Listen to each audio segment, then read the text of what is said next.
Donc une fois qu'on a fait le recalage entre la position réelle et la position virtuelle, le neurochirurgien est en place et va aller donc évaluer quelle va être sa stratégie opératoire. Donc il sait qu'il y a une tumeur qu'il doit opérer, il va déjà chercher par quel endroit est-ce qu'il va rentrer.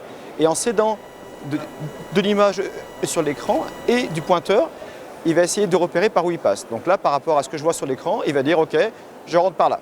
Donc ce qui veut dire que pour le malade, il y aura une incision qui sera minime parce qu'il est exactement au-dessus de la tumeur.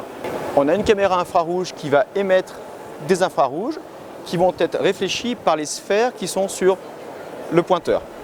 Donc les sphères qui sont ici et ici par exemple, et la caméra et l'ordinateur qui est dans la machine vont donc interpréter cette différence entre ce qui est émis et ce qui est reçu pour dire ben voilà, je suis à telle position ou telle autre.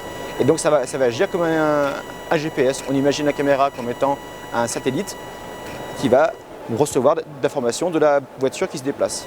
Donc là par exemple, le pointeur qui est en vert va aller rechercher la trajectoire. Donc ce qu'on peut faire aussi de manière un petit peu virtuelle, je vais augmenter par exemple, alors on va augmenter de 80 mm la taille du pointeur. Donc si vous sortez du crâne, voilà, avancez, top, on ne bouge plus.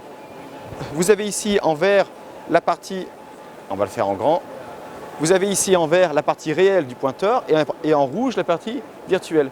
Donc là pour le neurochirurgien c'est hyper intéressant parce qu'il a vraiment la trajectoire qu'il doit avoir pour pouvoir atteindre la tumeur qui l'intéresse. On peut le voir sur le coronal, le sagittal, l'axial. Voilà. Après, on a d'autres fonctionnalités. Donc ça, c'est la partie navigation, mais au cours de la chirurgie, le neurochirurgien peut non seulement avoir besoin du GPS pour savoir où il est, etc., mais je dirais par analogie aussi avoir besoin de la carte complète.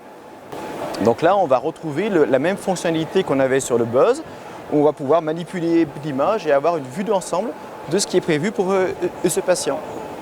Et donc il arrive, donc là par exemple, ce qu'on a mis, c'est l'ensemble des informations liées à ce malade en axial, coronal et différentes modalités, mais on peut aussi par exemple avoir la navigation d'un côté et l'endoscope ici, ou le microscope. C'est vraiment deux informations qui fait que c'est fonctionnel. Et surtout, ce qu'on peut faire aussi, on peut dire, ben voilà, le neurochirurgien voit ça, mais je veux aussi que mon staff voit ce que je suis en train de faire, ou un étudiant, ou enfin, ce qui peut être dans le bloc.